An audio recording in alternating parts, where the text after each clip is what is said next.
Hello, back again with Bill, who has another pen.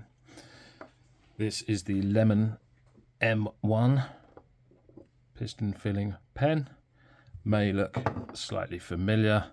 It's basically a duofold clone, tribute, homage, whatever you like to call it. So this is a metal pen, which does add a nice bit of weight into it. I've had a few kind of cracks at finding. Sorry, the guinea pigs are having a fight over there. I think I've had a few cracks at trying to find a decent duofold-esque pen, and always come up a little bit disappointed. This one's more me.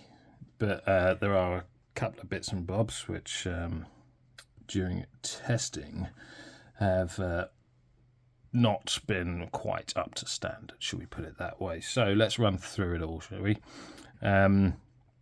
You got a couple of gold ring cap bands here with nothing on them. You've got a Parker-style arrow clip, which is quite springy, not bad at all. You've got Lemon 2022 on the cap finial and a little pattern there. I want to say it's I think it said chrysanthemum finial on the thing. You can choose like a lemon or and then plain black on the back. This is a piston filler. Hang on a second. Driving me nuts in the corner over there. I don't know what's going on. So this is a piston filler. It's a plain black piston turning knob, a couple of gold rings, just separating the barrel from the piston turning knob. Screw cap unscrews in. Ooh, one turn, very nice. So you've got an ink window there, which is covered by the cap, which I like.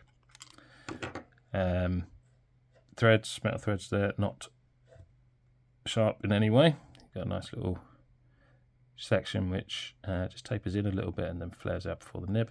It's very comfortable.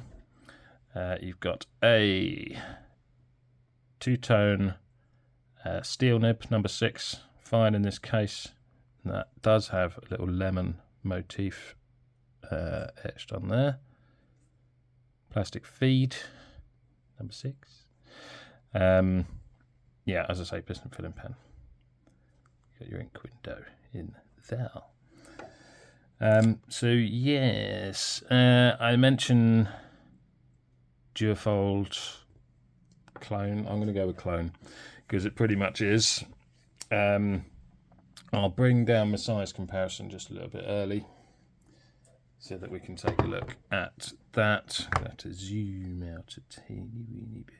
There we go. So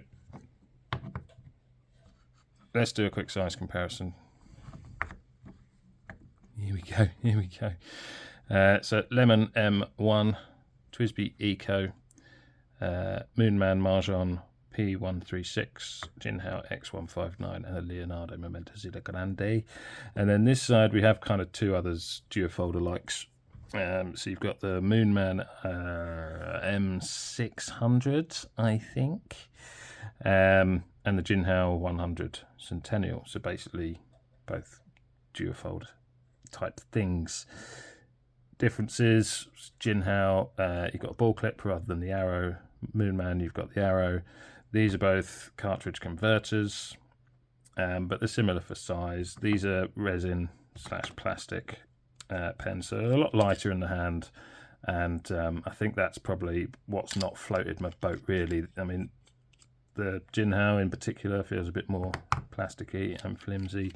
The Moonman, the resin / plastic's a little bit better for kind of touch feel and not feeling quite so flimsy, I suppose. I mean, you can unscrew the back finial for no apparent reason because you can't really work the converter there. Feels a little bit better, but still, I mean, the nib's not great on this one either. I haven't reviewed this yet. I will do at some stage, but you know what I'm talking about. They're not actually that dissimilar in price, which is the odd thing. I mean, I picked this up, the lemon, for, I want to say, under £20. I think it was about 16, 17 on AliExpress. The Gin House go for around about £20, as does the Moon Man. Look, you can get a bit cheaper and whatnot in different places and little offers and stuff like that, but they're around about the same price mark, which surprised me a little bit, because I think I said before in my Gin House 100 review that it would be a decent throwaway little pen, but 20 quid, you know, you can get an X159 for half the price of that. Anyway, so this is a metal pen. It's a bit heavier. Let's bring in some measurements for you. So length and girth is all in millimeters. So the barrel's pretty constant, just up at 13.3-ish in the section. It goes from 11.6 down to 10.6 before it flares back out up here. There's some ink in it, so give or take. But yeah, you got a bit of weight on it. So you got 44 grams altogether, and then uncapped you got 28 near enough grams in the hand. So it's a decent, it's a decent decent bit of heft in the hand there. And cap on its own 17. So that makes it a much more comfortable pen for me, for my personal preferences. Now then, there's a few things going on here which well, they're not great. So the cap finial, if you look at my left hand, that just turns. Doesn't come off, just turns, just loose, you know. And then consequently, so does the clip. So that's not great. I mean, look, it doesn't affect any writing performance, but it's bloody annoying. What can I say? It's a bit rubbish. So, I mean, you've got down here, you've got like a Phillips head screw. So I don't know whether I could just reach down and tighten that up. But I haven't done anything or tried to thingy it yet, because this is as is. This is as came, etc., etc. So maybe I could just tighten that up, but still, it's a bit, you know, it's a bit annoying. Other than that, I mean, I did notice a tiny bit just up by the piston up here. It might, I don't know. I did notice maybe the finish just started to bubble a little bit against the pressure there, but I could be imagining things. No, other than that, as far as kind of form and put together wise, it's okay, but that annoys me. Let's do a writing sample.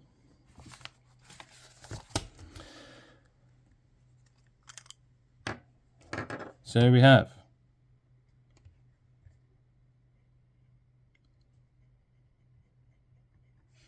lemon M1.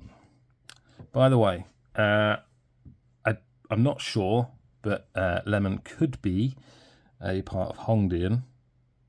I think I heard someone say that, but I don't know. Just, you know, putting it out there. This is a fine steel number 6 nib, and the ink is Diamine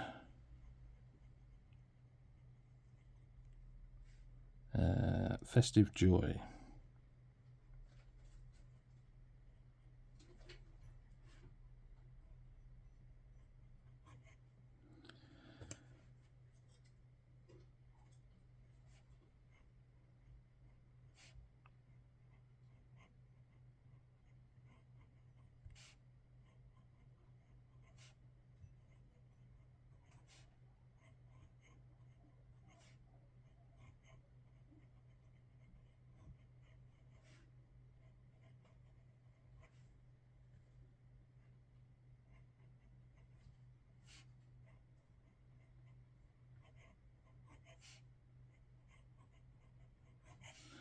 So it's a good performer. It's very smooth. some tiny hints of feedback, but in a nice way. But no, it's a very smooth writer and a decent flow. Just quicken it up.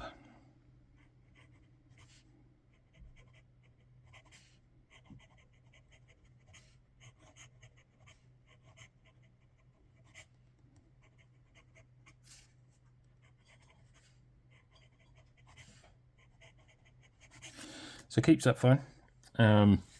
Good flow on it for wetness. Not at all bad.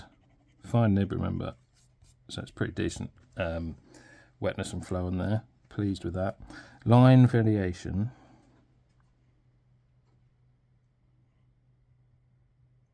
Not really. Maybe a marginal amount, but it's pretty stiff. And reverse.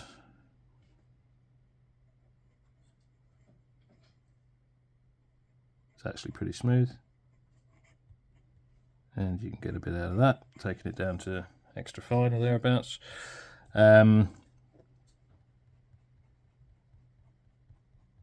Generally speaking, I don't find this skips. But I have found from time to time, when I've had it capped in my case or whatever, and I go to write with it, I have found I get a bit of ink starvation. It's a bit dry or slow to start up, and occasionally I have to prime through, turn the piston knob to prime a bit of ink into the feed. So it does dry out a bit. I don't know whether that's got anything to do with the fact that this, I mean, if this is loose and wobbling, going around the place, the seal can't be great, can it? But it doesn't take long either. It could be a day or two, and I have had that happen. There doesn't seem to be much rhyme or reason to it, because I haven't used this for a good few days, maybe a week, and as you saw there, it started straight up. So it's not all the time, but it's just sometimes it's a little bit hit and miss. Is it the end of the world? No, but it can be quite annoying if you want to do a quick note. If you're settling down for a long session, you could just prime your easy now. If you're settling down for a long session, you could just prime your feed. There's no way to say that, is there? And then you should be good to go. But if you just want to uncap it and do a quick note, and you have to do all that, that's pretty annoying. These come in different colours. You can get like a kind of terracotta-ish red. There's like a teal, light teal, a white, I think. And as I say, you can choose. Or you could on AliExpress when I was buying it, you can choose like a chrysanthemum or a lemon finial, depending on whatnot. There's like fine, extra fine nib options. I think that's it. Which seems to be the case with quite a few of the items coming out of China at the minute. Hongdian, I've moaned about from time to time. Fine, extra fine, or a blade, or a blade, or a long knife or something. I just want plain mediums. I mean, that said, this is the type of fine I quite like. It's nice and smooth. It's pretty wet, and it's not fine. It's not finey fine. It's not fine. But it's quite fine, you know. But I like a wet fine if I've got a fine. Anyway, yeah. So it's kind of a mixed bag for me, because I actually really like I find the pen really comfortable in the hand. I find the weight good. I find it sits there nicely. That section's comfy. I like the